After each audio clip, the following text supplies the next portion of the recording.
20 mars 1811, 101 coups de canon annoncent au peuple de Paris la venue au monde du fils de Napoléon, empereur des Français, et de Marie-Louise, archiduchesse d'Autriche. De Hambourg à Rome, de Berlin à Varsovie, 100 millions d'hommes poussent un même cri de joie. L'immense clameur vient mourir au pied du berceau de l'enfant, couvert de titres et de gloire. Mon ami,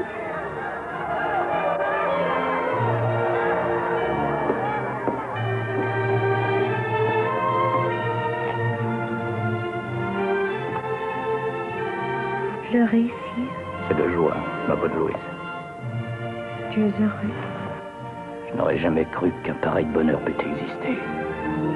3 ans plus tard, le colossal empire s'écroule. Et c'est aux portes de Paris que Napoléon se prépare à livrer bataille à l'Europe entière, dressée contre lui. Blücher, ici, avec 40 000 hommes. Là, Schwarzenberg et l'armée de Bohême, 130 000 hommes. Là, les Russes. Et là, les Autrichiens. Les Autrichiens, c'est le pays de maman. Oui, ta maman est la fille de l'empereur d'Autriche. Et vous vous battez contre le papa de maman. Il faut bien, puisqu'il m'a déclaré la guerre. En tout, 200 000 hommes, et les Français ne sont que 50 000. Mais 50 000 et moi, ça fait 150 000. Pourquoi grand-père vous a-t-il déclaré la guerre? Ce sera un peu long à t'expliquer. J'ai passé ma vie à faire la guerre pour courir après la paix. Et pour que plus tard, lorsque tu régneras, on ne se batte plus. Plus jamais. Et moi? Ah, c'est vrai, j'oubliais.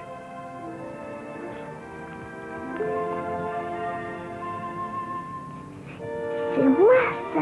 Oui, tu vois, tu ne me quittes jamais. Ah!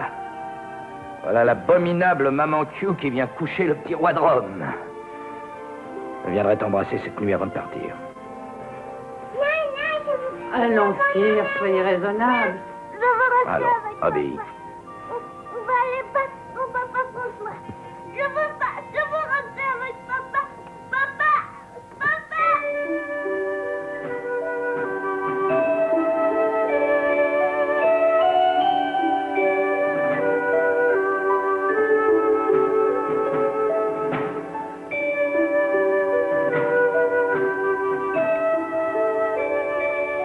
À l'aube du 25 janvier 1814, l'empereur ne savait pas que les adieux qu'il faisait à son fils étaient les derniers. Ils allaient être séparés à jamais. Le petit roi de Rome partirait bientôt pour Vienne, où il serait élevé sous surveillance dans la famille de sa mère. Quant à lui, son fabuleux destin allait se terminer en exil sur le rocher de Sainte-Hélène.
Mon pauvre fils. Que sont-ils en train de faire de lui à Vienne? Un archiduc autrichien. Rangez ça, Montholon, je le retrouve sans cesse sous mes yeux et ça me fait mal. Vous le reverrez un jour, sire, et peut-être bientôt. Si votre majesté daignait accorder quelque attention... À votre histoire de navire polonais, non, Montholon, je ne m'évaderai pas de Sainte-Hélène. À cause de lui, précisément. Parce que mon martyr lui vaudra une couronne. Parce qu'en mourant sur ce rocher, victime de la barbarie anglaise, je prépare le règne de celui qui s'appellera un jour Napoléon II. Duc de Reichstadt. Franz, duc de Reichstadt, répétez, monseigneur. C'est le nouveau nom que Sa Majesté, votre grand-père, veut bien vous accorder. J'ai déjà un nom, je m'appelle Napoléon. Un nom, mais pas de titre. Votre cher maman a obtenu que Sa Majesté l'Empereur, en sa bonté, vous accorde celui d'Altesse Sérénissime. Autrefois, j'étais roi de Rome. C'était autrefois. Vous savez bien que vous ne l'êtes plus depuis 3 ans. Pourquoi? On vous l'expliquera plus tard, quand vous serez grand. Il s'en passera des choses quand je serai grand. Que voulez-vous dire? Je prendrai mes canons et mes meilleurs soldats et j'irai délivrer mon papa. Duc de Reichstadt, seigneur de Taschlowitz, répétez. Franz, duc de Reichstadt, seigneur de Monsieur de Forest, si vous ne manœuvrez pas immédiatement votre aile droite, vous allez vous faire culbuter cul par-dessus tête. On ne dit pas cela, monseigneur. Mon père le disait bien. Seigneur de Taschlowitz, de Krone-Polsichel. C'est toujours mon nom. Oui, répétez. De Taschlowitz, de Kronporfi. Monsieur de Dietrichstein, est-il vrai qu'il soit dans la misère? Qui? Mon père. Quelle stupidité. Qui vous a dit cela? Monsieur de Foresti. Moi? Je vous ai entendu parler de Sainte-Hélène. Hélène en allemand, cela veut bien dire misère. Alors, Sainte-Hélène, c'est la Sainte Misère. Vous avez mal compris, prince. Sainte-Hélène, c'est l'endroit où vit votre père. Ah. C'est loin de Vienne? Assez, oui. Finissons-en, voulez-vous? De Krone-Polsichel, de Krušetenitz, de Plotkowitz, de Tronewald. Il faut que ce soit très loin pour qu'ils ne viennent jamais me voir. Ma mère à Parme, mon père à Sainte-Hélène. Je suis toujours tout seul. Pourquoi? Je ne sais pas. Vous n'avez qu'à demander tout cela à votre grand-père. Où allez-vous, monseigneur?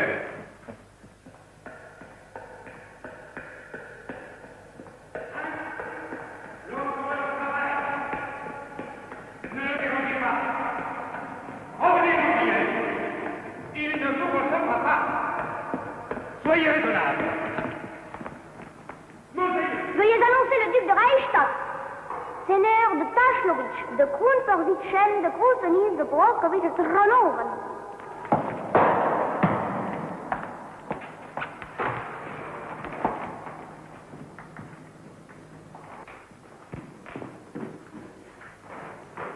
Mon rayon de soleil. Assez travaillé pour aujourd'hui, monsieur de Metternich. Laissez votre empereur jouer au grand-père. Und machen Sie nicht ein solches Gesicht. Man sagt ja, dass in der Sohn Bonapartes Angst einjage. Angst? Nein, Majestät. Aber ich kann nicht vergessen, dass sein Vater zweimal hier am Platz Eurer Majestät saß. Ach was. Approche, Mufti Franz. Alors, que me veux-tu? Vous posez une question, grand-père. Je t'écoute. Pourquoi mon père ne vient-il jamais me voir à Vienne?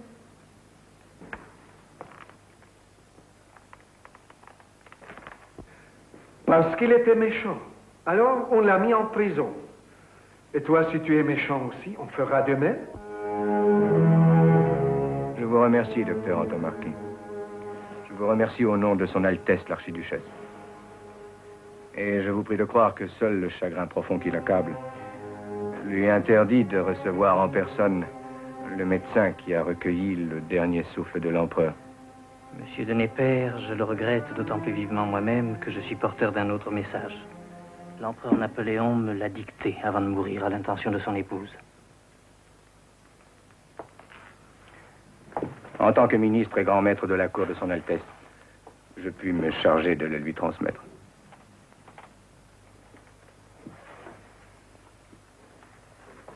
Je souhaite, m'a dit l'empereur, que vous preniez mon cœur, que vous le mettiez dans l'esprit de vin et que vous le portiez à Parme à ma chère Marie-Louise.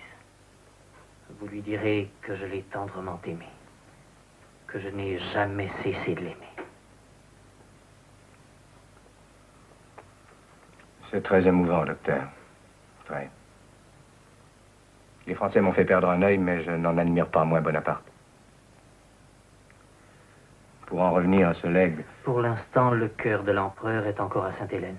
Il faut qu'il y reste. L'impératrice refuserait? Préférerais, monsieur Antomarchi, préférerais que cette précieuse relique ne fût pas transférée ici, à Parme. Les malveillants, je veux dire les bonapartistes, en prendraient prétexte pour faire ici disons, des pèlerinages qui ne pourraient que troubler la quiétude de son Altesse. Je comprends. Je vous en remercie. Monsieur.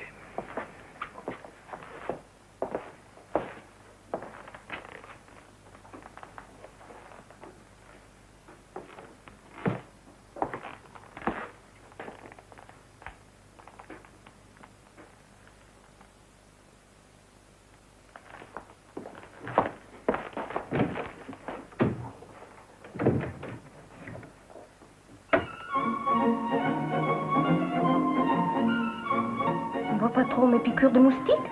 Votre Altesse est plus éclatante que jamais. Qu'en pense monsieur de Neikirk? Les moustiques sont d'une cruauté cette année. J'en pense que vous auriez dû le recevoir et les conduire vous-même. Il est des missions dont un homme comme moi s'acquitte à contre-cœur, je vous l'avoue. Que vous a-t-il donc dit qui vous met une humeur pareille? L'important n'est pas l'humeur où je suis, mais où vous êtes. Votre frivolité, chère Louise, toute charmante qu'elle soit, a parfois quelque chose de gênant. Vous êtes mal fondé pour vous en plaindre. C'est exact. Néanmoins, puisque nous abordons ce sujet, je m'étonne, Louise, que vous ne vous souciez pas davantage de Franz. C'est un enfant exagérément sensible. Vous êtes-vous seulement demandé comment il avait supporté la mort de son père? Je lui ai écrit. Je ne peux tout de même pas faire le voyage de Vienne seulement pour les consoler. Je me dois aussi à mes autres enfants. À mon enfant, Gustave. Hélas, vous n'êtes pas moins légère à ce sujet, Louise. Depuis leur naissance, vous les faites passer pour les enfants du jardinier. Pensez-vous que ça me soit agréable? Et à moi? J'ai tout abdiqué pour vous. Par amour pour vous. Je fais de vous le maître de ma vie. Je pensais être en droit de m'attendre à autre chose qu'à des reproches et du sarcasme.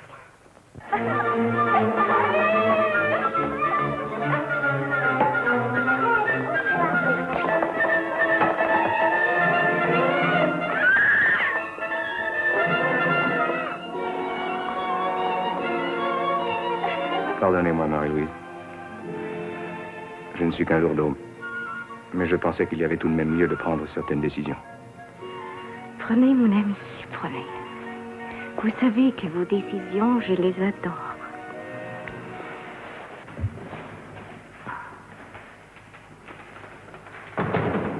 Alors, cette tête. Vous n'avez encore rien écrit. Vous avez donc le cœur complètement sec. Songez au chagrin de votre pauvre maman. Il faut la consoler, monseigneur. Elle n'a plus de goût.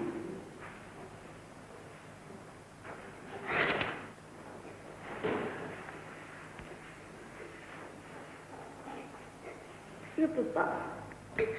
J'ai trop mal. J'ai trop mal. Ça fait 3 ans la dernière fois que je suis mon papa. J'ai toujours cru qu'il reviendrait un jour. Et maintenant...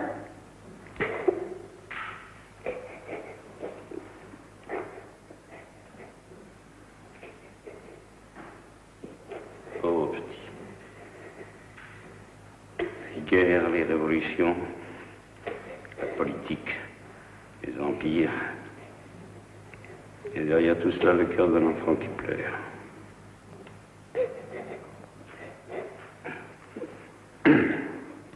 Allons, puisque vous ne pouvez pas écrire cette lettre, je vais vous la dicter. Attendant de votre penchant maternel le bonheur de ma vie, je m'efforcerai, avec 2 œufs, quant à moi, de tenir le plus grand compte des exhortations que vous m'adressâtes en cette triste circonstance. Je joins ma prière au vôtre pour le repos de feu mon père. Je lègue mon nécessaire d'or, celui qui m'a servi le matin d'Ulm, d'Austerlitz, de l'île de Lobo. Je lègue mon épée, celle que je portais à Wagram et à Austerlitz. Je prie monsieur l'ambassadeur de bien vouloir nous pardonner ces noms. Je vous en prie, monsieur le grand maréchal. Mes uniformes, mes licans, mon manteau bleu, celui que j'avais à Marengo. Nous sommes confus, monsieur l'ambassadeur. Ces défaites ont été effacées près d'un petit village nommé Waterloo. Poursuivez. Je lègue le sceau de France, le réveil matin du grand Frédéric, mon lavabo, son pot à eau et son pied, 4 boîtes trouvées aux Tuileries sur la table de Louis XVIII, la chaîne de cheveux de l'impératrice, mes lunettes de guerre. Je vous fais grâce du reste. Et à qui le défunt a-t-il légué tout cela? À son fils, Excellence. Vous comprenez maintenant l'objet de notre visite. À mon fils lorsqu'il aura 16 ans. À mon fils lorsqu'il aura 16 ans. À mon fils lorsqu'il aura 16 ans. Or, Sa Majesté le roi de Rome aura 16 ans le 20 de ce mois. Son Altesse le duc de Reichstadt est certainement fort éloigné de s'attendre à un pareil héritage. De nombreux journaux, des livres en ont parlé. Soyez persuadé que monsieur le duc de Reichstadt n'entend, ne lit, ne voit que ce que nous voulons qu'il voie, qu'il lise et qu'il entende. Il est heureux et sans ambition. Sa carrière est toute tracée, il sera officier dans l'armée autrichienne. Jamais il n'approchera de la France. Jamais. Il n'en aura même pas la pensée. Dans ces conditions, il est permis de se demander s'il est heureux d'aller réveiller en lui des souvenirs que tout le porte à oublier. D'ailleurs, Sa Majesté l'empereur d'Autriche est seul juge. Si vous voulez faire déposer ces objets ici, je les ferai parvenir à Vienne. Il décidera. Nous préférons les garder, Excellence, en attendant. En attendant? En attendant quoi? Que le fils de Napoléon se souvienne qu'il est né à Paris.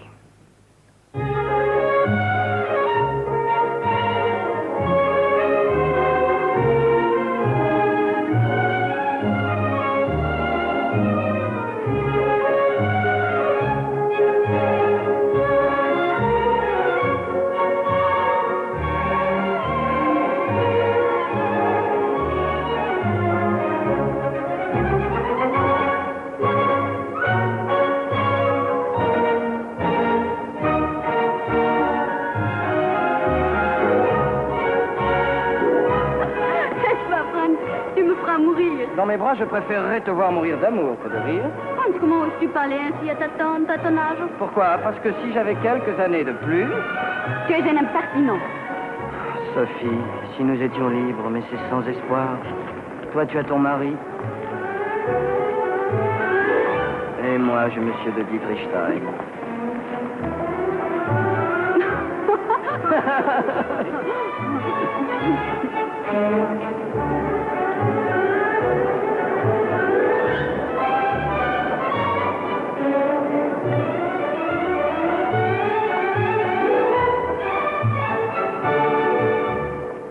Vous voyez, monsieur l'ambassadeur, vous pourrez rassurer Sa Majesté le roi de France. Ce n'est pas dans une telle cervelle que naissent les conspirations. Certes. Cependant, des idées peuvent germer dans son entourage. Et puis, le fils de Napoléon... À Vienne, nous ne connaissons pas de fils de Napoléon. Déjà. À Londres non plus. Je disais, la fille de l'archiduchesse Marie-Louise a peut-être oublié la France. Mais la France, elle, ne l'a pas oubliée. C'est-à-dire, Excellence? Nous avons de nombreux renseignements, mon cher collègue. Nous savons que chaque jour, votre police arrête les conspirateurs bonapartistes. Les Français sont intelligents. Qu'un de ces excités s'avise de venir proposer un trône à votre Jean Walter. Il faudrait d'abord qu'il parvienne jusqu'à lui. Et croyez-moi, messieurs, le duc de Reichstadt n'est peut-être pas exactement prisonnier, mais... Mais il est dans une situation toute particulière. Sans compter que votre conspirateur se heurterait de la part de mon petit-fils à une fin de non-recevoir. Savez-vous quel est le plus cher désir du duc de Reichstadt, le but ultime de toutes ses aspirations?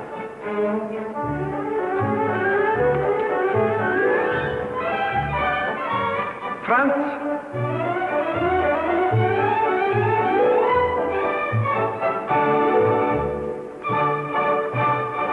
Sire? Franz, quelle est la chose que tu désires le plus au monde? Votre Majesté le sait bien. Eh bien, je te l'accorde. Je te nomme capitaine de mon régiment de chasseurs tyroliens.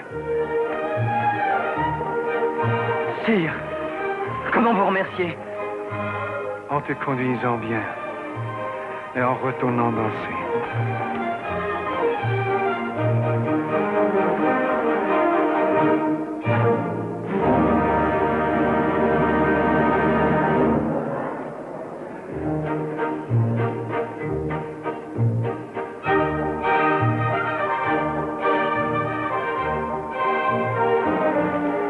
Je persiste à penser que tant qu'il vivra, le fils de Napoléon ne peut être qu'un élément des troubles et des révolutions. Je suis désolé. Le climat de Vienne ne vaut évidemment pas celui de Sainte-Hélène.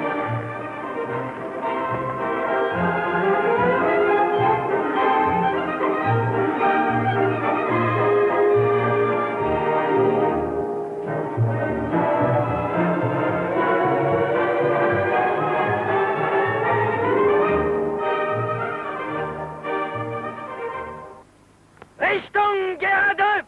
Haus! Kompanie, marsch!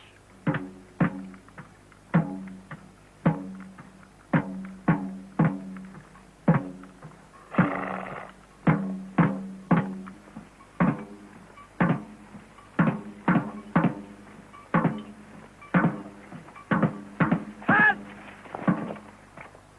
Zum Schießen! Fertig!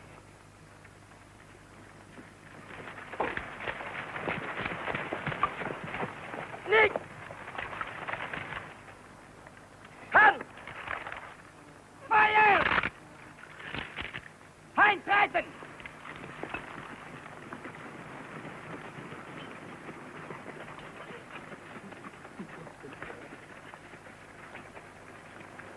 Fällt das Bajonett! Marsch, marsch!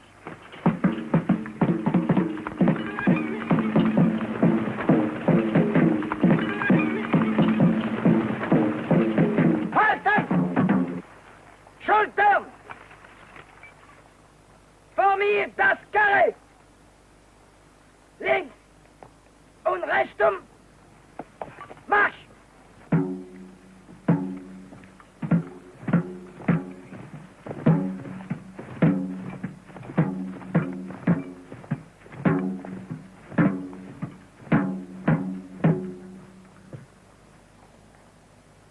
Reihen aus der Mitte! Links und rechts! Hum! Marsch!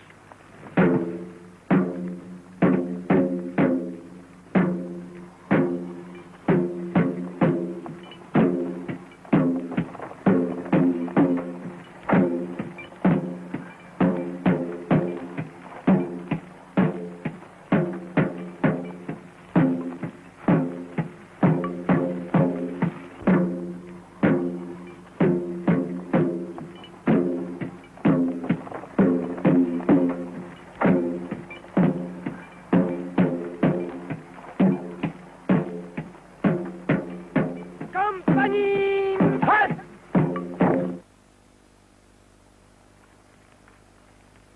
Richard! Das Manöver ist aus! Abtreten lassen! Abtreten!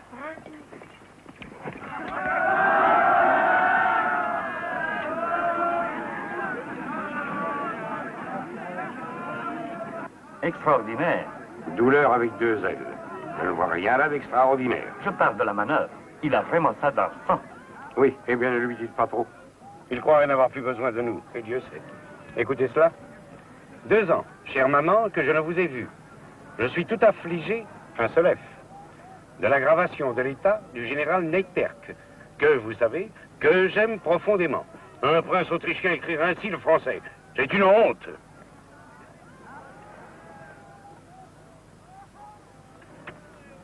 Capitaine ou non, il refera cette lettre.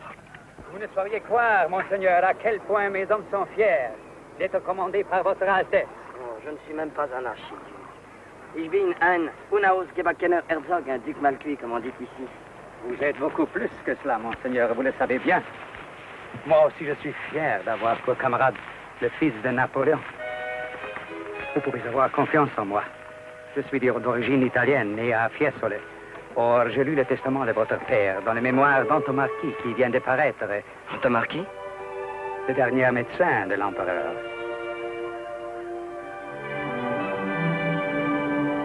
Se peut-il qu'on vous laisse ignorer? La manœuvre était parfaite, monseigneur. Mes respects, monseigneur.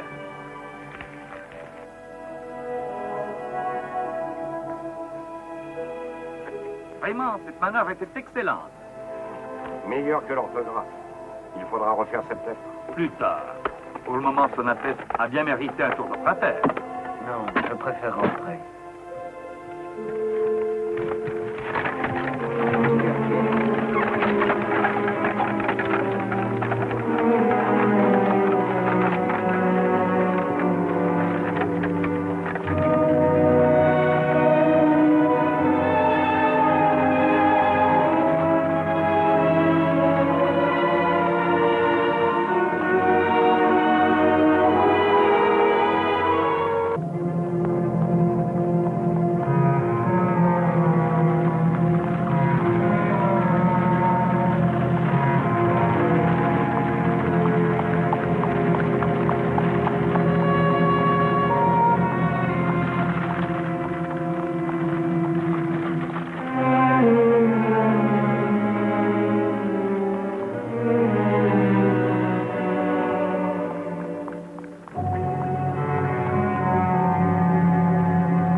Sire, 30 millions de sujets attendent votre retour. Fuyez, revenez en France. Soyez persuadé, mon cher prince, que si le duc de Reichstadt avait lu le premier ce billet, il serait venu me le remettre, aussitôt. Ces trois couleurs lui auraient paru séditieuses et ne le concernant point. Je commence à croire que l'ambassadeur d'Angleterre avait raison. Les Anglais en d'ailleurs toujours raison. C'est sans doute pour cela que je ne les aime guère. Je recommande à mon fils de ne jamais oublier qu'il est né prince français. Il ne devra jamais combattre ni nuire en aucune manière à la France. Il doit adopter ma devise, tout pour le peuple français. Écrivez. Sire, rien ne presse. Il est temps que je termine. Je le sens. Où en étais-je? Tout pour le peuple français. Que le souvenir de ce que j'ai fait ne l'abandonne jamais. Tous ces efforts devront tendre à régner par la paix. J'ai implanté en France et en Europe de nouvelles forces qu'il fasse éclore ce que j'ai semé. Mon fils,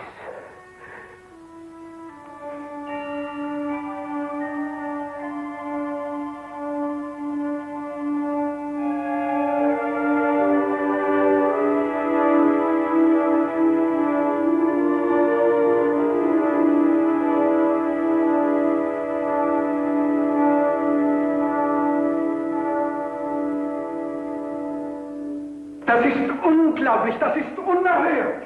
C'est une situation, die man vor Gott und der Welt nie rechtfertigen kann. Et il a fallu que le défunt laisse un testament pour que j'apprenne qu'il était ton mari et qu'il t'avait fait 2 enfants.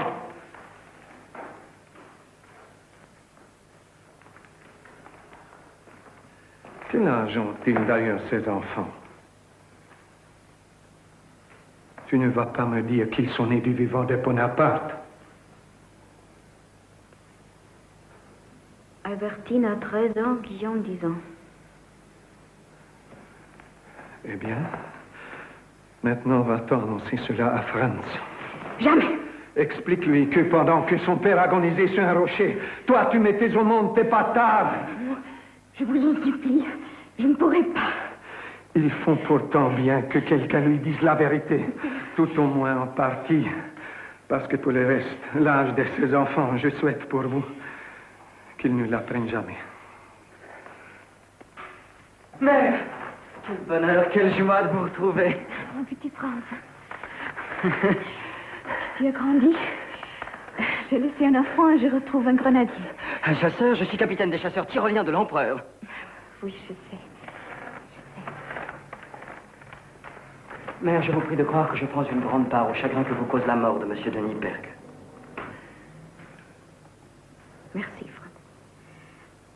Je t'ai apporté quelque chose. Un cadeau? Oui, un cadeau. Où l'aurais-je mis? Oh, je m'en souviens.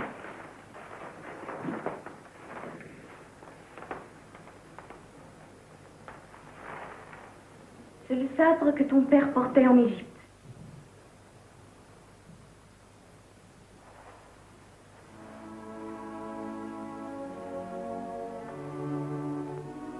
Rien. Rien au monde ne pouvait me faire plus de plaisir. Tant mieux. Laisse-moi maintenant. Il faut que je m'installe un peu. J'ai tant de choses à vous dire au sujet de mon père, justement. Quoi donc? Ces derniers temps, j'ai lu tout ce qu'on a écrit sur lui. Tout. J'ai pour lui une telle admiration. Un tel amour, une telle passion, une telle dévotion. C'était le plus grand homme de tous les temps. Franz, ton grand-père a quelque chose à te dire. Mère. Il t'attend. Bien. Quelle voracité. Tu vois, il a tout dévoré. Tu devrais prendre modèle. Tu ne manges pas assez, Franz. Un grand corps comme toi devrait... Oui. Ce n'est pas de cela que je veux t'entretenir, mon petit Franz, mais d'un fait que l'on t'a caché jusqu'à présent. On me l'a caché à moi aussi, note bien. Le général Nyberg était le mari de ta mère.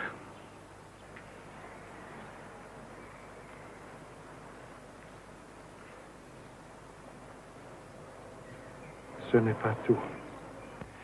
Ils ont eu ensemble 2 enfants, Guillaume et Albertine. Voilà, cette fois, c'est tout. Quel âge ont ces enfants? Je ne sais pas. Ils sont évidemment petits, tout petits. C'est fou ce que cet oiseau peut dévorer. Si je le laissais faire, il me mangerait chaque jour pour 2 gulden de viande.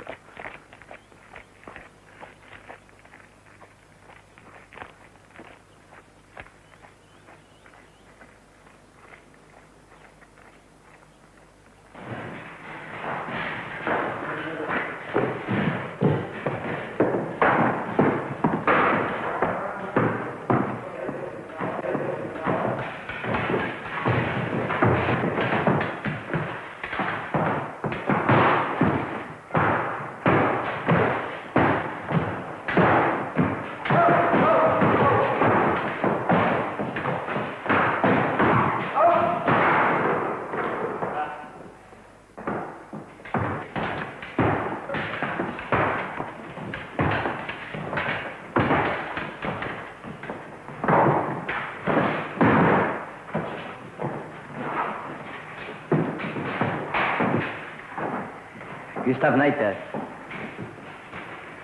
Monseigneur? Je vous fais toutes mes condoléances, Gustave, pour la mort de votre père. Mais, Monseigneur, vous me les avez déjà faites? Sans y mettre suffisamment de chaleur. Je vous en demande pardon. J'ignorais à l'époque que nous étions parents. Parents?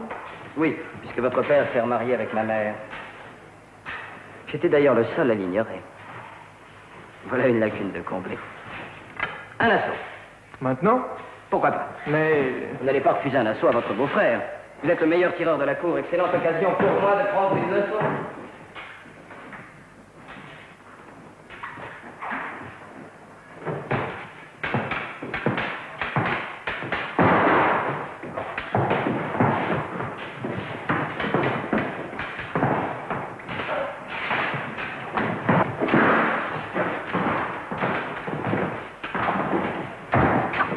Une véritable passe-force. Pas la moindre ouverture où se glisser. Dites-moi, votre frère Guillaume est-il aussi fort que vous? Il tire déjà admirablement son âge. Son âge? Quel âge a-t-il donc? Je ne sais pas, Monseigneur. Vous n'allez pas prétendre qu'il tire admirablement à 5 ans. Allons, vous en avez trop dit.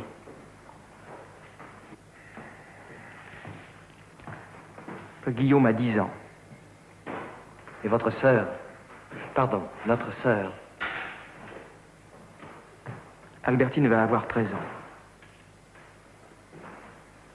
Il ne faut pas me juger, Franz.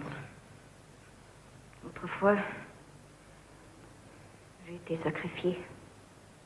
Ce fut un sacrifice d'épouser mon père. Franz, il y a tant de choses que tu ignores. La cour d'Autriche fuyante, on lui pas 2 fois. Bien occupée. Nous avons dû faire 200 lieues dans la neige et le froid. C'était la fin de l'Autriche. La fin des Habsbourg. Des Habsbourg, Franz. Je ne suis pas un Habsbourg. Au moins pour moitié. Mais après, mère. Après.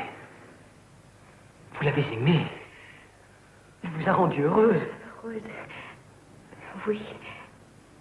Du moins, je croyais l'être. Mais vous ne l'étiez pas. Ce n'était pas encore le grand amour. Vous attendiez pour cette révélation, monsieur de Neipperg. Franz, après la mort de ton père... Après, avant, bien des années avant. Pendant que lui ne cessait de penser à vous, j'ai toujours eu à me luer de ma chère Marie-Louise. Je lui conserve jusqu'aux derniers instants les plus tendres souvenirs. Ce sont ses propres paroles. Vous ne pouvez les refuser comme vous avez refusé son cœur.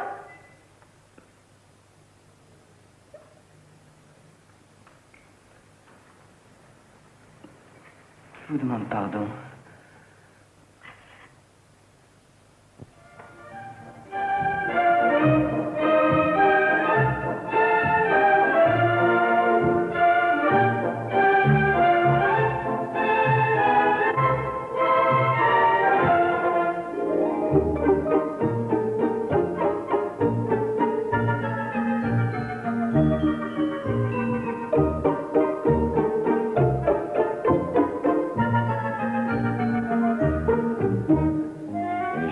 beaucoup lire les gazettes sur un air de danse.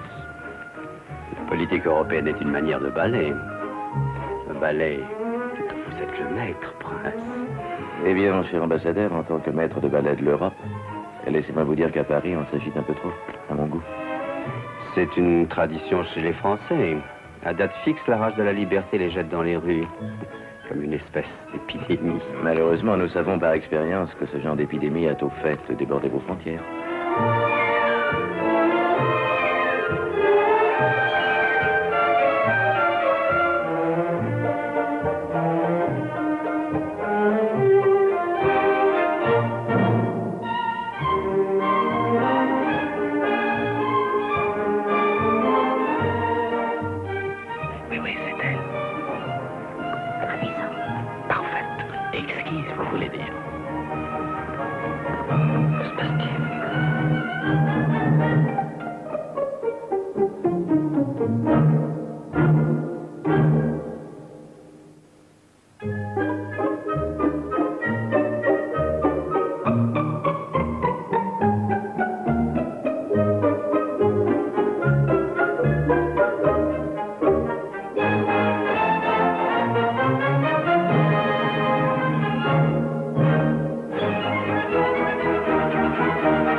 Sublime, n'est-ce pas?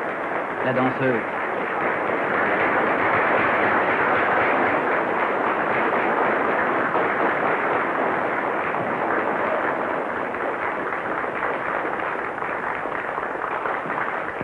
Mais que se passe-t-il? Un complot. Pour sortir Franz de son marasme, on le jette dans les bras d'une danseuse. Et vous n'êtes pas jalouse? Pour tout vous dire, si un peu. Je ne m'y connais pas beaucoup. Un Viennois accompli doit s'y connaître en danseuse. Alors, je ne suis pas un Viennois accompli.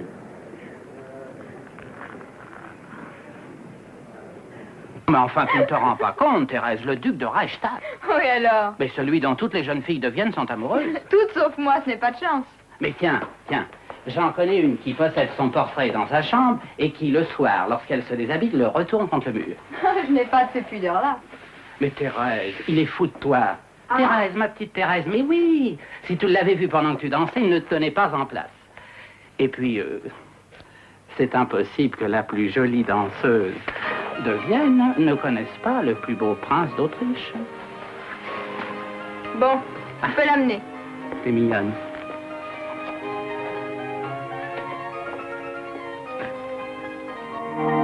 Elle t'attend. Qui ça? La Thérèse Pêche, celle que tu buvais des yeux tout à l'heure. Moi? Bon, bah, si tu crois que je n'ai pas vu ton regard briller, je t'ai tourné le dos. Eh bien, justement, les dos sont parfois très expressifs. Elle est folle de toi. Elle a envie de te connaître, tu ne peux pas lui refuser cette joie. Et puis, c'est si joli un cœur de danseuse quand ça se met à danser. Si. Mademoiselle Pêche parle le français comme l'allemand. Vraiment? Ma mère était française. Vous connaissez Paris? J'y suis née, monseigneur. Et même à cause de vous, j'ai failli mourir. À cause de moi? Je suis née le 20 mars 1811. En entendant les coups de canon qui annonçaient la naissance du roi de Rome, ma mère m'a mise au monde avant terme.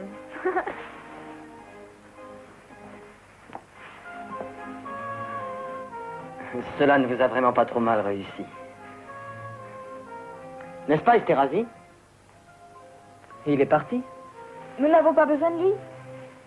Si je comprends bien, c'était un petit complot. Un complot? Nullement. Mais puisque votre Altesse désirait tellement me connaître. Moi? Mais pas du tout, c'est vous. Moi? Ah, pas le moins du monde. Croyez, mademoiselle, que je suis au regret de ce malentendu. Monseigneur, je crois que vous avez raison. Ce n'est pas un malentendu, mais bien un complot. Conçu par le prince Esterhazy, à notre insu. Je n'aime pas du tout ce genre de plaisanterie. Moi non plus. Je les déteste même. On n'a pas idée d'agir de la sorte. En outre, c'est fort injurieux pour vous. Et pour vous, donc? Vengeons-nous. Oui, vengeons-nous. Mais comment? Si on leur faisait croire que nous nous sommes quittés fâchés. Et que nous ne nous reverrons plus jamais. Jamais. Alors qu'en réalité...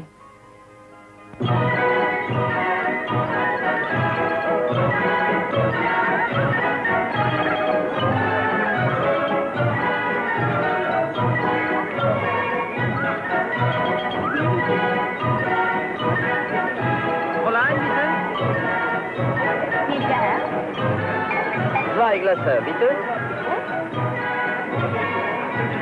Voyez ce monsieur qui se cache si mal derrière les balançoires? Oui. C'est le policier que la sollicitude de monsieur de Metternich attache à mes pas. On les change tous les jours, mais je le repère d'une lieue.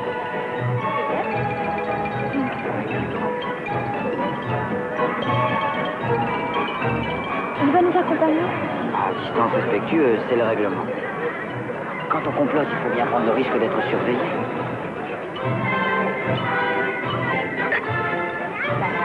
Même avec toute la police de monsieur de Metternich à notre gauche, je suis heureuse d'être avec vous, François. Merci, petit chaton. Et merci de m'avoir appelé François. Ce que nous allons nous dire ne regarde nullement monsieur de Metternich. Attention.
Thérèse, je suis là. Mais où? Je ne vous vois pas. François!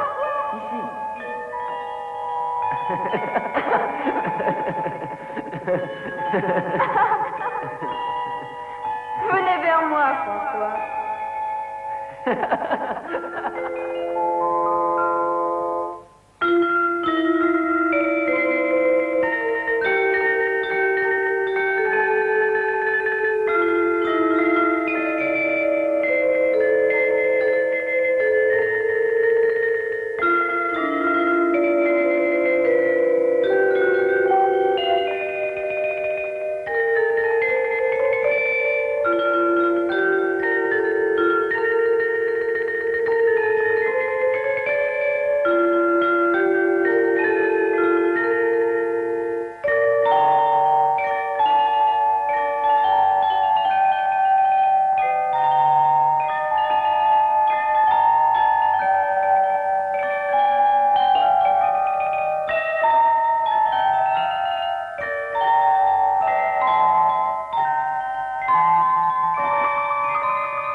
bête ce que je vais vous dire. Ce qui se passe là, aujourd'hui, c'est très important pour moi. Pour moi aussi. Il y a tellement de choses en moi qui se battent et se contredisent. Et puis vous arrivez, tout devient simple. Cesse d'être un problème en marche, l'incarnation d'un conflit historique. Et on s'aperçoit qu'on est un homme, tout simplement. Un être vivant qui ne demande qu'à vivre.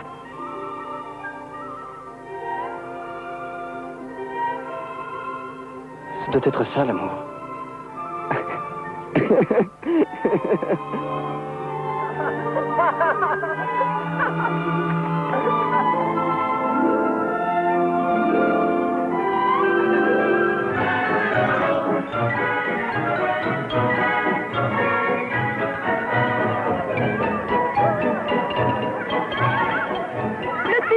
Demandons-lui notre avenir. Oh non, j'ai déjà assez de mal à me sortir de mon passé. Mais François, je suis sûre qu'il va nous dire des choses merveilleuses. Il paraît qu'il est extraordinaire.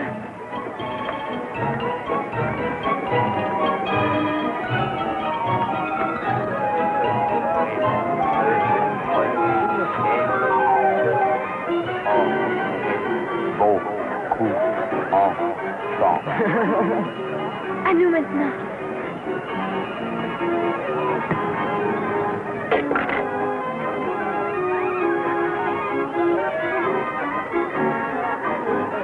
En ce moment, à Paris, on crie ton nom dans les rues, dans les rues.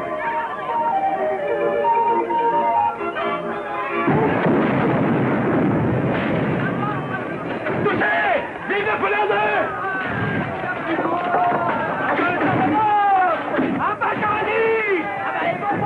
Vive le roi de Rome! Au diable avec ton roi de Rome! On ne veut pas de l'archiduc autrichien! Le fils de l'empereur, un archiduc autrichien! Allons! Le duc d'Orléans va vous mettre d'accord, celui qui est en train de prendre le pouvoir. Pas pour longtemps! Vive l'empereur! Vive Napoléon II!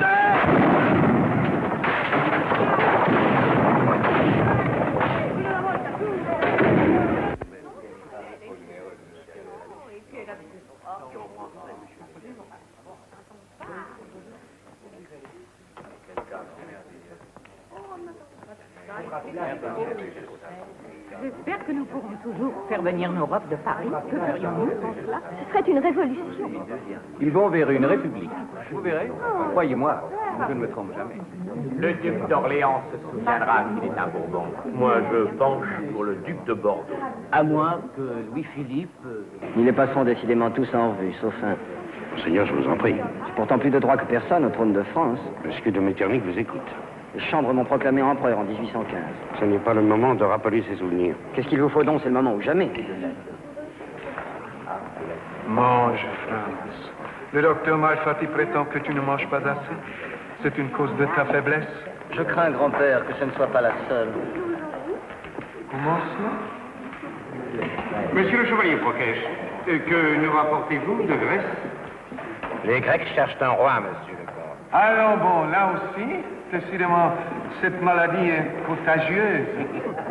Bien des gens pensent comme moi qu'il ne saurait y avoir de plus digne prétendant à Athènes que monsieur le duc de Reichstadt.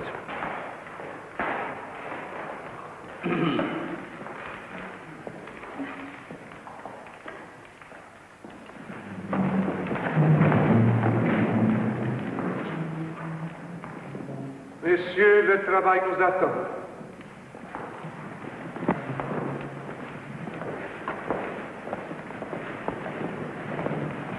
Vous avez entendu? J'espère que vous ne laisserez jamais faire une chose pareille. Que vous ouvriez la cage et c'est le feu à l'Europe. Dans le malheur qui frappe mon pauvre roi, permettez-moi au moins de lui donner l'assurance que ce genre de choses ne se produira pas. Rassurez-vous, mon cher ambassadeur.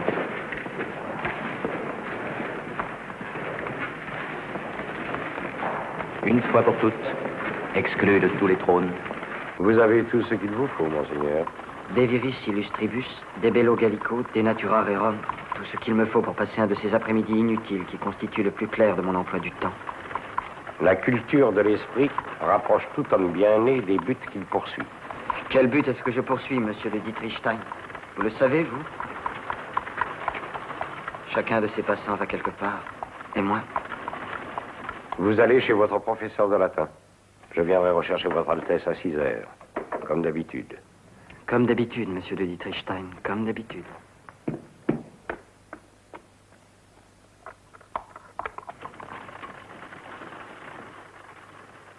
Franz,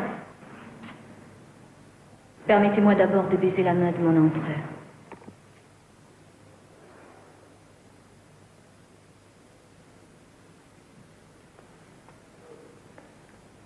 Au nom des tourments auxquels les rois de l'Europe ont condamné votre père, écoutez-moi. Je suis votre cousine, la comtesse Camerata, fille de votre tante Elisa, la sœur de votre père. Cela fait des mois que j'essaie de vous voir seule. Prince, l'Europe entière vous attend. Je puis vous aider à quitter Vienne, je suis ici pour cela. Eh bien, monseigneur, que faites-vous? Votre Altesse est en retard. Ma vie et celle de mes compagnons sont entre vos mains. D'un mot, vous pouvez causer notre perte. Votre salut.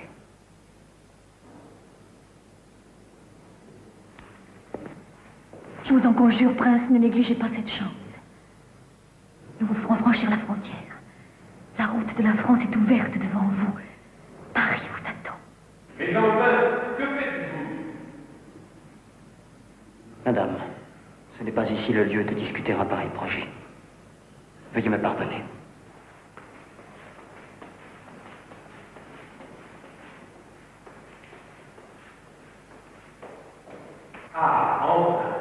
J'ai l'honneur d'annoncer à votre Majesté impériale et royale l'accession au trône de Sa Majesté Louis-Philippe Ier, roi des Français. Si je comprends bien, monsieur l'ambassadeur, vous venez nous demander officiellement de reconnaître monsieur le duc d'Orléans. Oui, sire. Le roi m'a en effet chargé de cet honneur. Asseyez-vous. En vérité, les événements qui viennent de se passer en France ne doivent pas surprendre votre Majesté. La France a supporté 15 années le gouvernement que les Alliés lui ont, pour ainsi dire, imposé à la chute de Napoléon. 15 années, c'est beaucoup. Beaucoup, en effet, pour un pays qui aime le changement et qui contraint sans cesse ses souverains à partir pour l'exil. quand il ne les envoie pas à l'échafaud comme au pauvre oncle Louis XVI. La vérité est que Sa Majesté impériale aborde. C'est le mot qui convient. Aborde ce qui vient de se passer en France.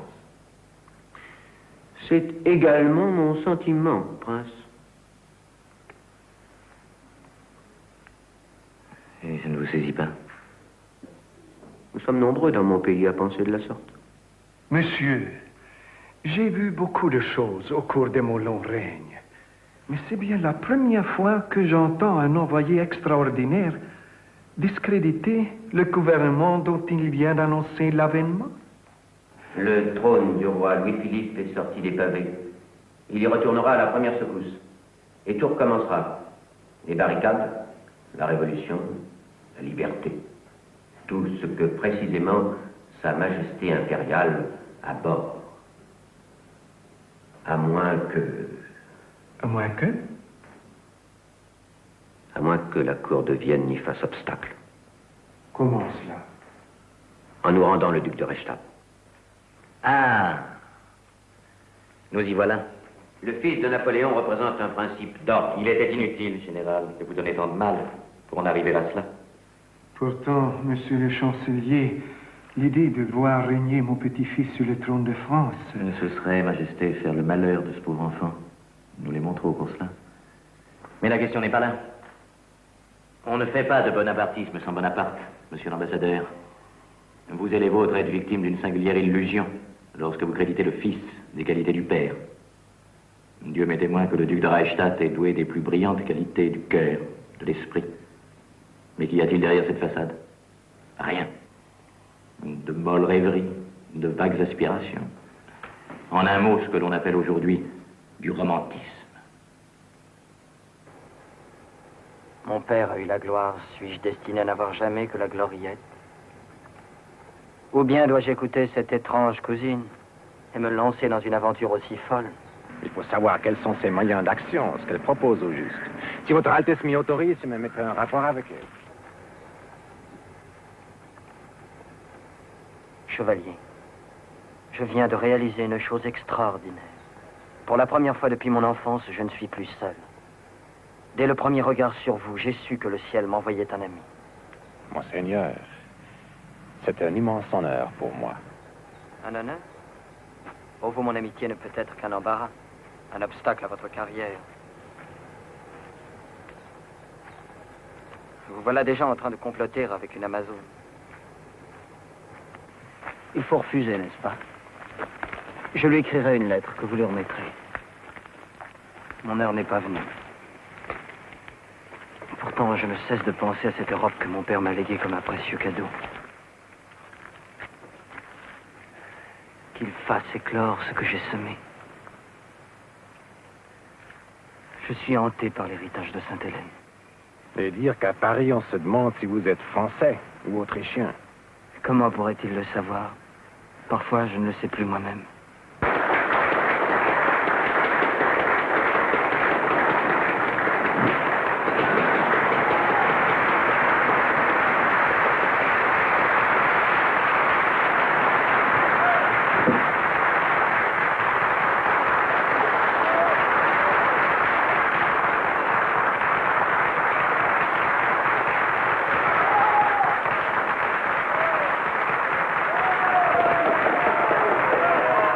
N'est-elle pas exquise? Et elle-même. Je suis le plus heureux des hommes. Je vais vous la présenter, vous serez éblouis.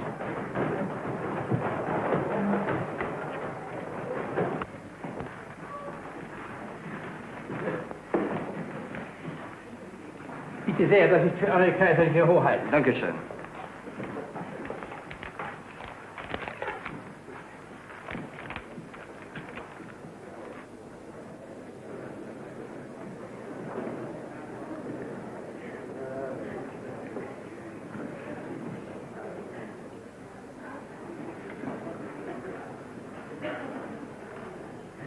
C'est encore cette comtesse. J'ai pourtant été ferme. Je lui ai demandé de ne plus vous importuner. Mais il paraît que ce n'était pas suffisant. Laissez, j'y vais. Précédez-moi chez Thérèse, on croira avec vous.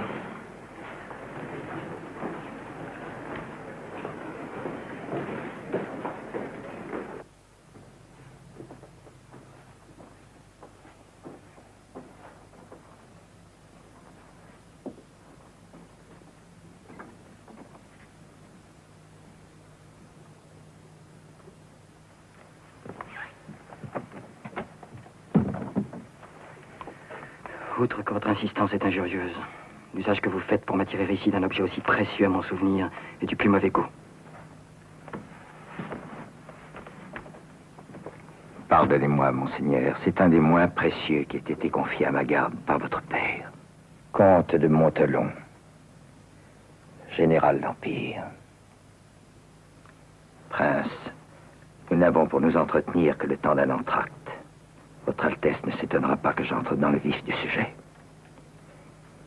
Dans toute l'Europe, des hommes fidèles à la volonté de votre père se battent et meurent chaque jour pour vous. Et vous, que faites-vous? Que puis-je faire?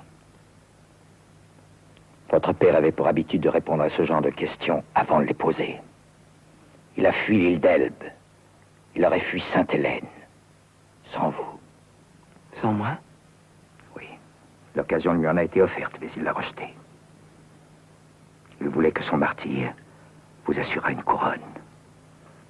Le moment est venu où cette prédiction est sur le point de se réaliser. Encore faut-il que vous n'y fassiez pas obstacle.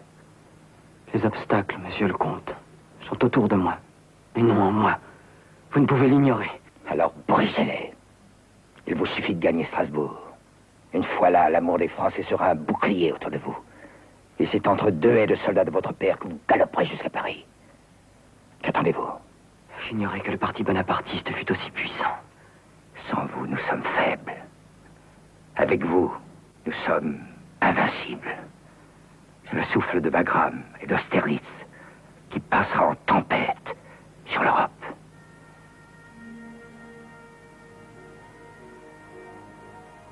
L'entracte est terminé, prince.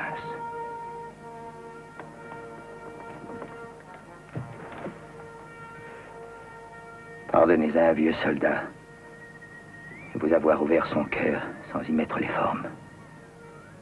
Et que la brutalité de mes paroles ne dissimule pas à vos yeux l'infini respect que je porte à votre majesté.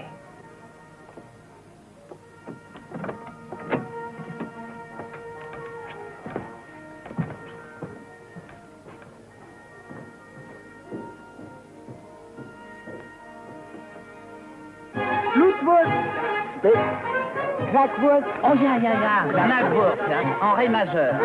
Et ré sans bémol. Un fil Weismann, un petit fil. Allez, schnell. Herr Robert, schnell. Allez. Alors, fais pas cette tête-là, voyons. On est ici pour s'amuser. Die beste Medizin ist nur der Wein in Wien. Jo, der Wein, der schmeckt uns. D'ailleurs, tu vas être roi, pourquoi te plains-tu? Laisse-le tranquille. Alors, je suis pas roi de quoi, de Pologne, de Grèce, de Belgique ou de Corse, mais roi, la chose est certaine. Tout le monde ne parle que de ça. Et Sa Majesté n'a que l'embarras du choix. Elle ne sait plus sur quel trône s'asseoir. Si vous avez besoin d'un bouffon, Esterhazy est à votre disposition. Ah non, chambellan, il me l'a promis, n'est-ce pas, France? N'est-ce pas, France? Et oui, j'aurai une grande chaîne en or et j'introduirai les maîtresses du roi. Dis donc! Mais t'as pas plein puisque t'es la favorite.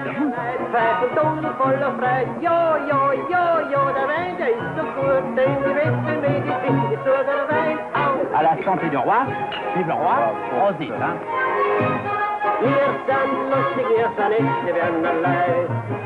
Dis donc, je serais toi, je choisirais la Corse.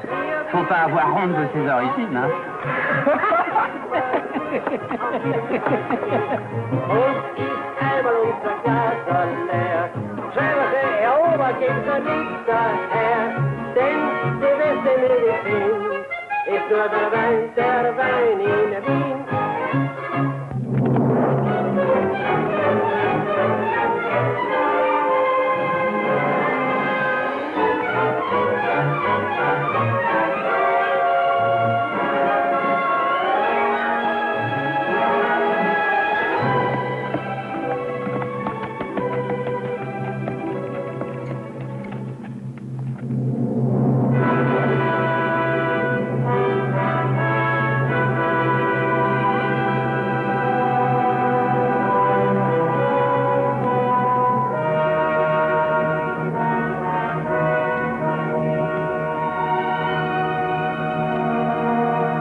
François, pourquoi es-tu parti? Je voulais tellement danser avec toi.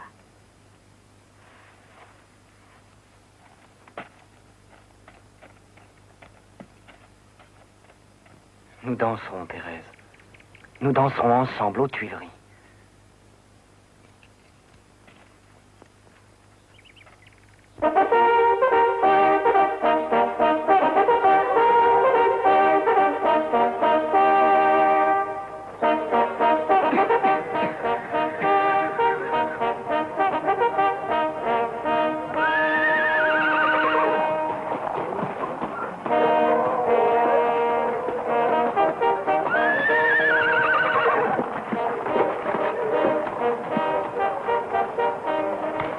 Monseigneur, votre étrier gauche est un peu long.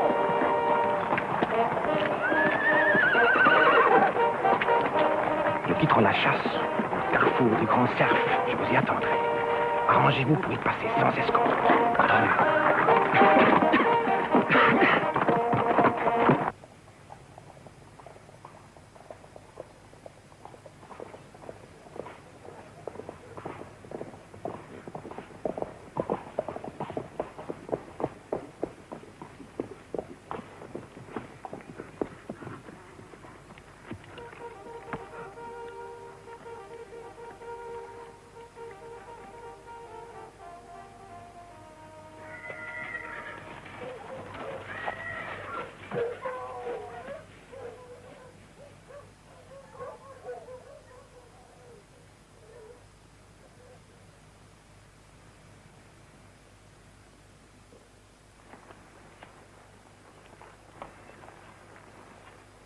Je tenais à vous rencontrer pour vous confirmer ma décision de partir que vous a communiqué le chevalier Prokesh.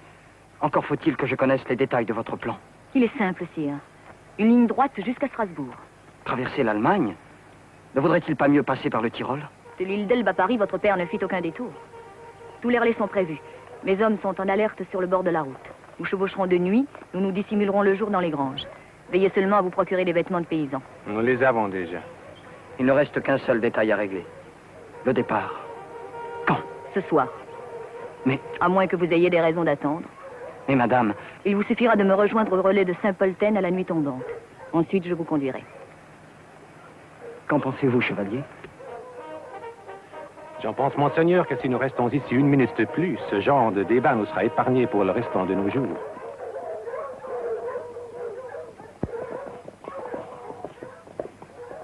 À ce soir, madame.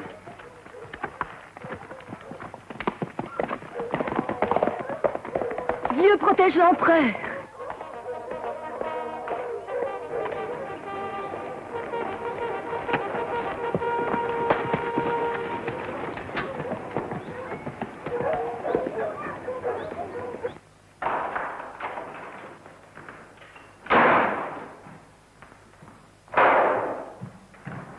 La chasse a été bonne, monseigneur? Je ne savais pas que vous possédiez ce tableau. Mon grand-père m'y a autorisé. Mais puisque vous vous intéressez au mobilier, j'ai aussi mon berceau. Là. Ne vous inquiétez pas, monsieur le chancelier. Nul ne rentre dans son berceau après l'avoir quitté. Pour en finir avec l'inventaire de ma chambre, ne cherchez pas les objets que mon père m'a légués, puisque vous avez refusé qu'on me les remette. Je constate avec joie, monseigneur, que le grand air vous fait du bien. Je ne vous ai jamais connu un pareil brio. C'est, monsieur, que les occasions de nous entretenir ont été rares. Trop rares, pour mon goût. C'est un peu pour remédier à cette lacune que je suis là. À vous attendre. Je vous écoute. Votre Altesse Sérénissime me permet-elle de lui parler à cœur ouvert? C'est un spectacle inattendu. Chez un diplomate, certes. Mais c'est l'ami qui est devant vous, non l'homme d'État. Monseigneur, votre candidature au trône de France repose sur un malentendu.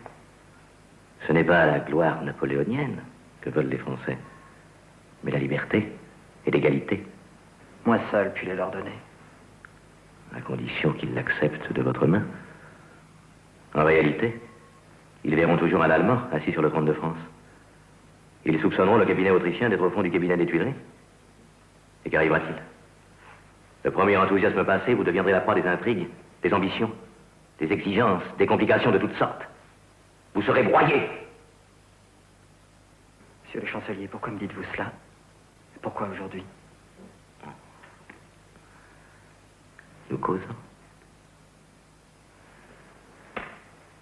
Cette farandole de trône autour de votre nom, il y a de quoi faire tourner une tête moins bouillante que la vôtre.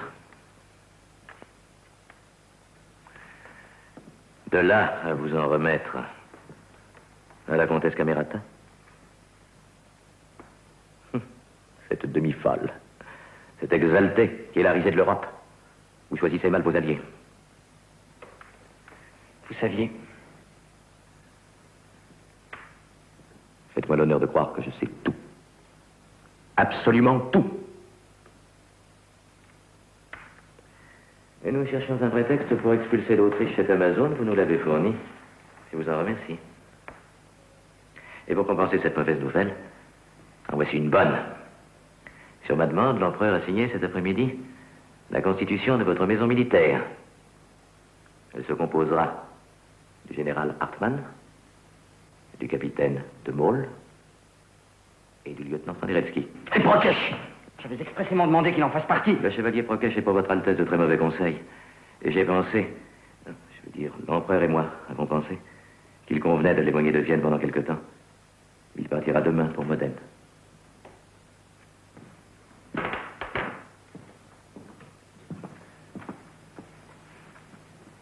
Thérèse Pêche, elle, est déjà partie, aujourd'hui. Un engagement imprévu, en France, justement. Il faut bien que de vous trois, il y en ait au moins un qui voit Paris. Mais vous faites un vide autour de moi. À quoi voulez-vous en venir? Mais quelle haine vous pousse à m'abaisser? Est-ce parce qu'autrefois, ici même, mon père vous a écrasé sous son talon, comme une vermine? Seigneur, à défaut de régner sur les autres, efforcez-vous au moins d'avoir la maîtrise de vous-même.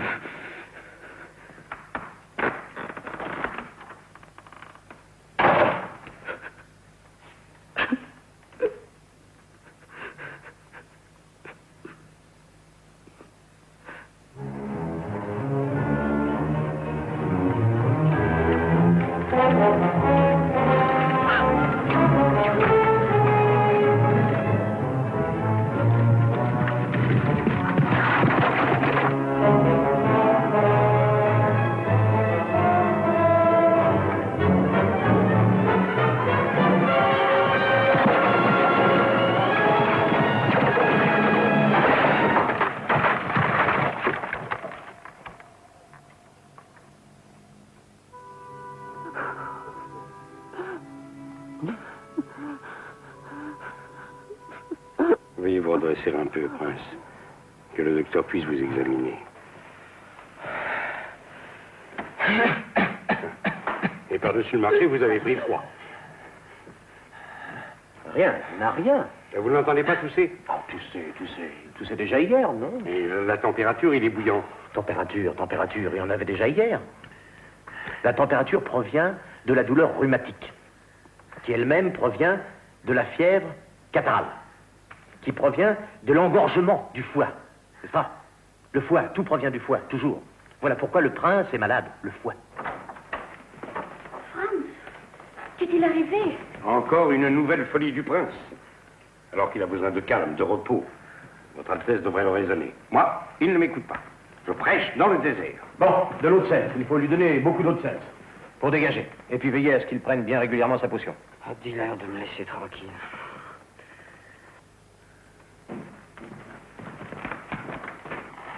Ma jolie tante Saphie en plein émoi. Il y a donc ici quelqu'un qui s'intéresse à mon sort? Que tu es sot. Pourquoi dis-tu cela? Tout le monde t'aime, Franz, ici. Tout le monde m'aime. Pourtant, vois-tu, si je m'étais tué, quel soulagement pour eux.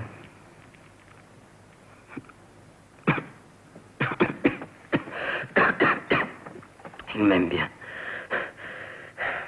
Mais je les gêne. Alors, je ne suis qu'un grand embarras. Où allais-tu, Franz, sur cette voiture? Nulle part, ma tante, nulle part. C'est pour cela que j'étais si pressé.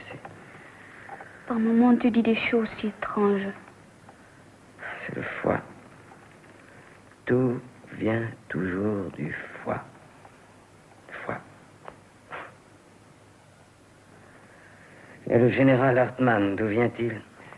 Une route, monseigneur. J'ai tout arrangé. On a désigné quelqu'un pour vous remplacer cet après-midi. Et pourquoi, je vous prie? On m'a dit que vous avez eu un accident. Qui? Mais... Je sais. Monsieur de Metternich. Il est toujours au courant de tout avant les autres. Il devait même être informé de mon accident avant qu'il ne se produise. Eh bien, dites-lui que je suis rétabli. Cela ne manquera pas de lui faire plaisir. Franz, tu n'es pas en état de te lever. Votre Altesse doit garder le lit au moins pendant 3 jours. Le docteur Malfatti... Au diable Malfatti.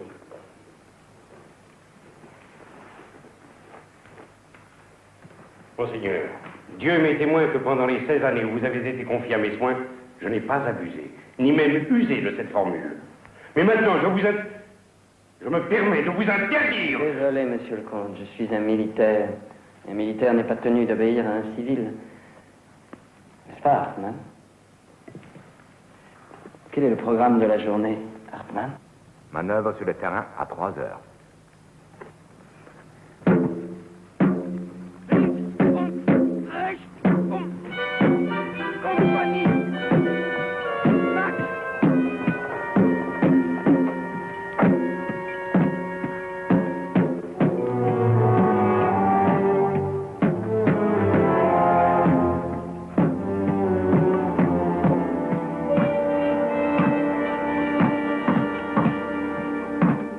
le désigne pour le service de garnison aux obsèques du maréchal von Zugenthal.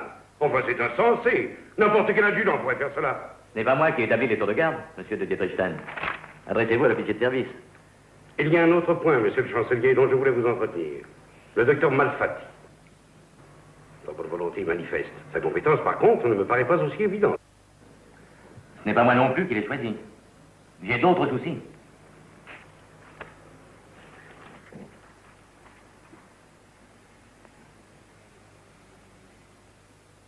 Le prince est très malade. L'Europe aussi. Plus malade qu'on ne vous le dit. Qui puis-je, mon cher comte? Il faut laisser la volonté de Dieu s'accomplir. Sans doute, mais je demeure persuadé qu'un changement de climat lui ferait le plus grand bien. Le soleil d'Italie guérirait cette toux persistante. L'Italie? En ce moment? Mais vous n'avez pas votre bon sens. Alors qu'ils sont en pleine insurrection. Qu'ils se font tuer à tous les carrefours au cri de « Et viva Napoléon II !» Tenez, parle. Parle, même menacé. Et vous voulez l'envoyer en Italie? Mais même sur une civière. Sa seule présence là-bas mettrait le feu à l'Europe.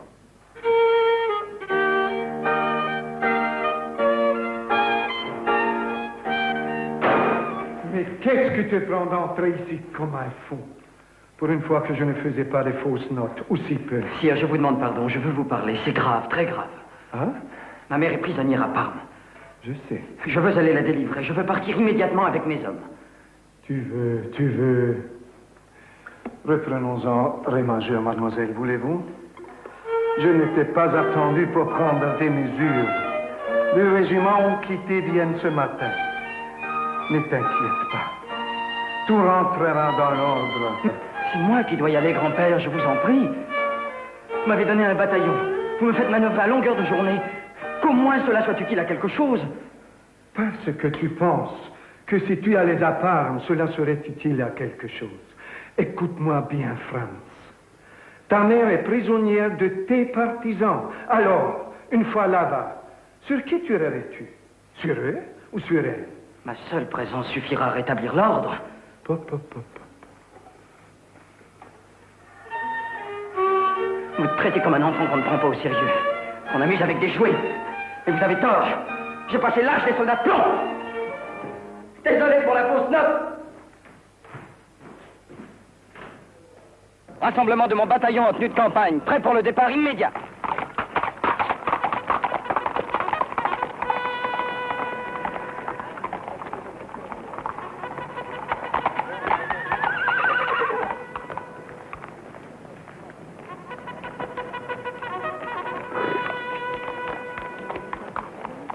Messieurs, 2 régiments quittaient Vienne ce matin en direction de Parme.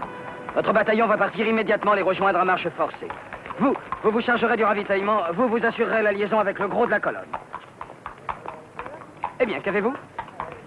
Ordre de l'empereur, monseigneur. Ordre de votre supérieur hiérarchique, le commandant du bataillon. C'est que, monseigneur, nous avons l'ordre de ne pas obéir à un ordre de ce genre.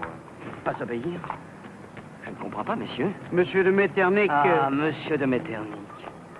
Monsieur de Metternich a peut-être sur vous une certaine influence, messieurs. Mais en tout cas, il n'en a pas sur mes hommes. Détrompez-vous, monseigneur. Ils ont reçu des consignes précises.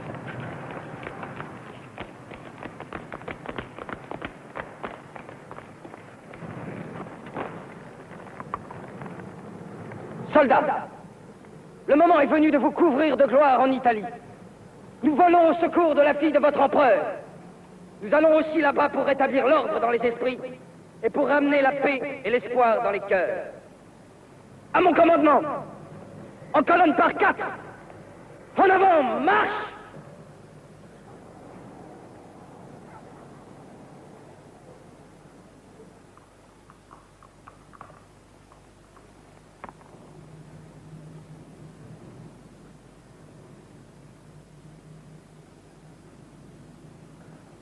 Soldats, regardez-moi en face.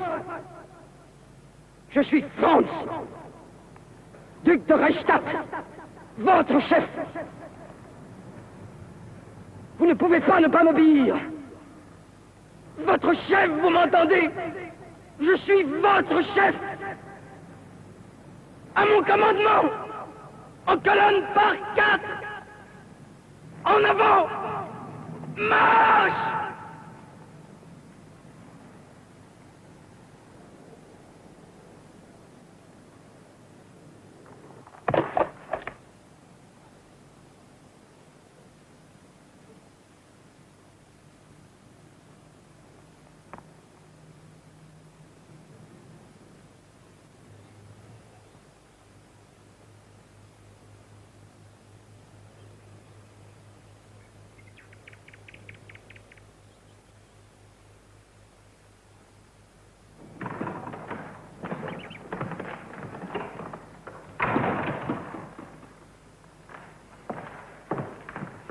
C'est moi maintenant qui donne audience à l'empereur. Je t'apporte toutes sortes de bonnes nouvelles, mon petit Franz. Par où allons-nous commencer? Numéro 1. C'est décidé, tu pars pour Naples. Ça n'a pas l'air de te faire plaisir. Naples, l'Italie, le soleil. Tu en as de la chance. Je voudrais bien être à ta place. Monsieur de Metternich ne s'y oppose pas? Au contraire, c'est lui qui a insisté. Vous appelez ça une bonne nouvelle? Votre chancelier, grand-père, ne prend jamais aucun risque. S'il me laisse partir, c'est que je suis perdu. Alors bon, que vas-tu imaginer, mon petit L'autre Franz? nouvelle. Quelle autre nouvelle? Ah oui, ta nomination au grade de colonel. Je viens de la signer. Je vous remercie, grand-père. Mais avouez, il n'a pas fière allure, votre nouveau colonel. Cela ne durera pas. Tu es propriétaire en titre du régiment.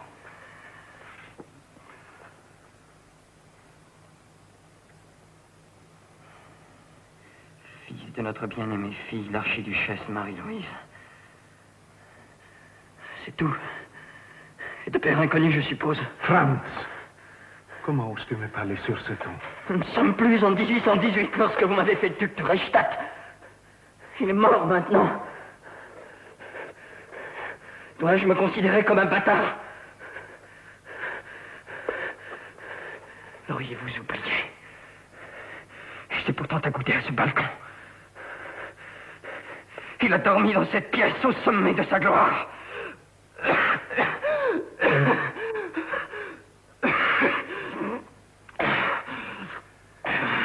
Tu me fais beaucoup de peine, mon petit Franz, beaucoup. Tu étais tellement plus gentil autrefois, quand tu venais jouer dans mon cabinet avec tes soldats de plomb. Tu t'en souviens? J'ai grandi, grand-père. Je vous en demande pardon.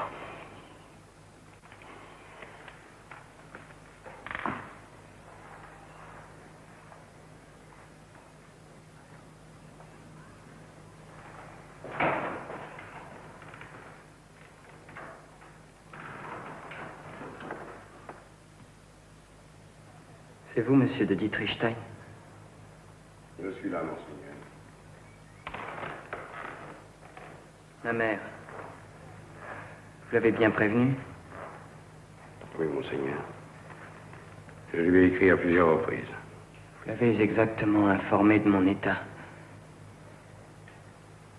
Oui, monseigneur.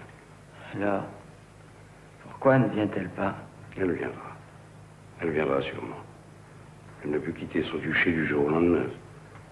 Ses affaires la retiennent. Ses affaires, ou ses chambellans? Comment pouvez-vous parler ainsi de votre mère? Par moments, je me demande si vous avez du cœur.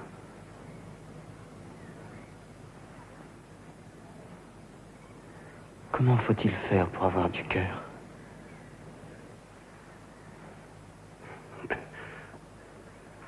Enseignez-moi, vous qui m'avez appris tant de choses.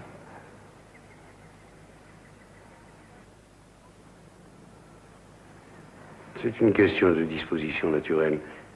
Chacun de nous est doté à sa naissance d'une sensibilité plus ou moins vive. La vôtre est en quelque sorte figée, durcie. Tenez, je ne vous ai presque jamais vu pleurer. C'est que je ne voulais pas qu'on connût ma faiblesse. Voilà, nous y sommes. C'est bien de l'orgueil. Donc, il ne fallait pas être orgueilleux. Dans votre condition aussi, bien sûr. Allez-vous cesser de parler de vous au passé? De l'air. Oui, monseigneur, vous êtes sur le balcon. Je veux sortir.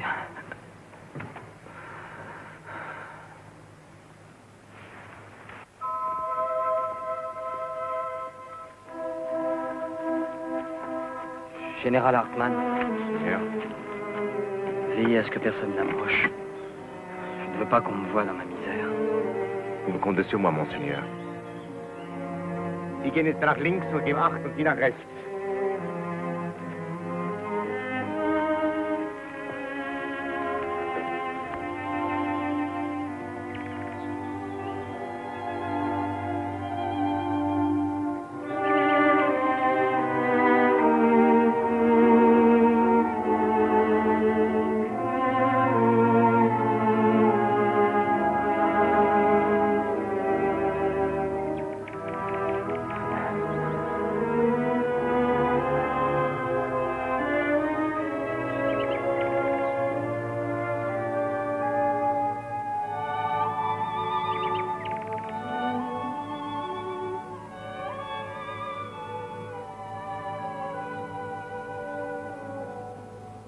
Fräulein, ja, was machen Sie denn da? Das ist ja kein öffentlicher Park. Sie haben ja gar kein Recht, hier reinzukommen. Haben Sie nicht die Tafel gesehen mit Eintrittsverbot drauf? Das ist ja unmöglich. Général Hartmann. Monseigneur? Laissez-la passer. Pourtant, Monseigneur m'avait dit tout à l'heure. Maintenant, je vous dis le contraire. Bien.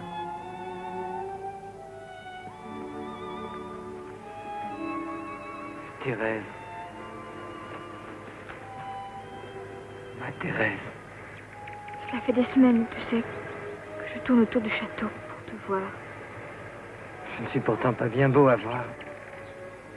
J'ai l'air d'une vieille buveuse d'eau. Oh, mon Franz. Ma petite pêche ne m'a donc pas oublié à Paris. Tu as eu beaucoup de succès. Raconte. Je n'ai pensé qu'à toi. Tu n'as pensé qu'à moi? Et toi? Moi, Thérèse, je t'ai oublié. J'ai oublié que tu existais. J'ai oublié que des moments comme cela pouvaient exister. J'ai oublié qu'il y avait des arbres sur terre, qu'il y avait du soleil, des fleurs. J'ai oublié que c'était aussi tout cela, la vie. Je ne voulais plus vivre. Et maintenant, c'est trop tard. Oh, Franz! Maintenant, c'est la nuit qui tombe, Thérèse. Il faut me laisser seule dans ma nuit. Il n'y a pas de place pour toi. Hartmann.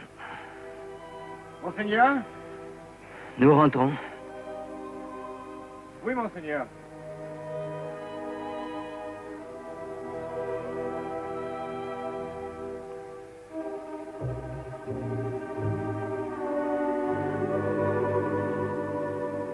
François! Plus tard, Thérèse, quand les gens parleront de ce pauvre petit Napoléon II, ma lamentable histoire sera éclairée par ton sourire. Et de ça, je te remercie. Allons.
dernière communion, Sophie, en présence de toute la cour.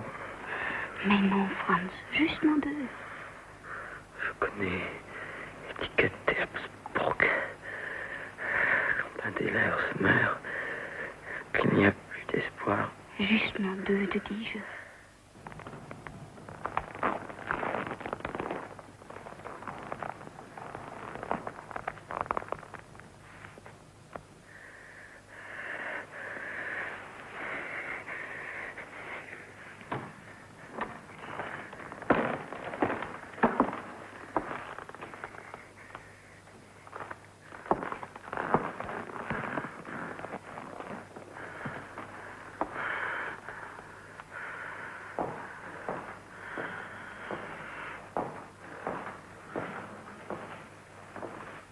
Pax huic Domui, ovimus, ex audinos Domine Sancte, Pater omnipotens, eterne Deus, et mittere digneri sanctum angelum tuum de celis, vi custodia, fovea.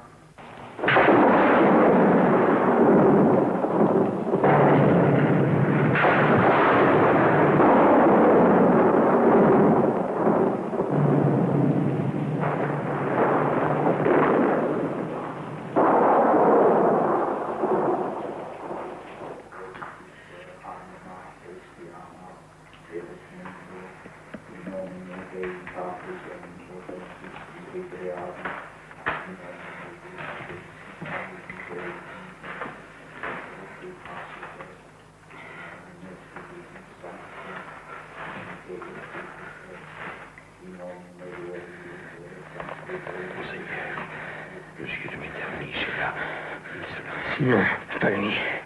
Je ne vais pas lui donner la joie de me voir mourir.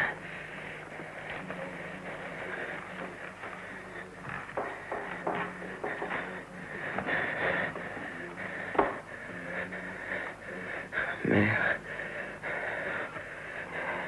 Mon petit frère. Comme cela devait être difficile d'être sa femme.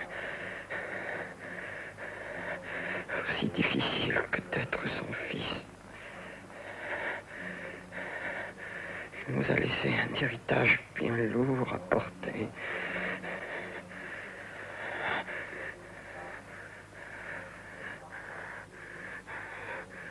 Je vous demande pardon. Vous n'avez pas le droit de vous juger.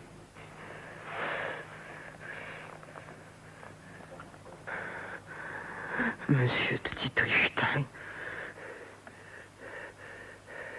je vous aimais bien. Ce n'est pas vrai, vous savez que je n'ai pas de cœur. Non, monseigneur. Non, ce n'est pas vrai.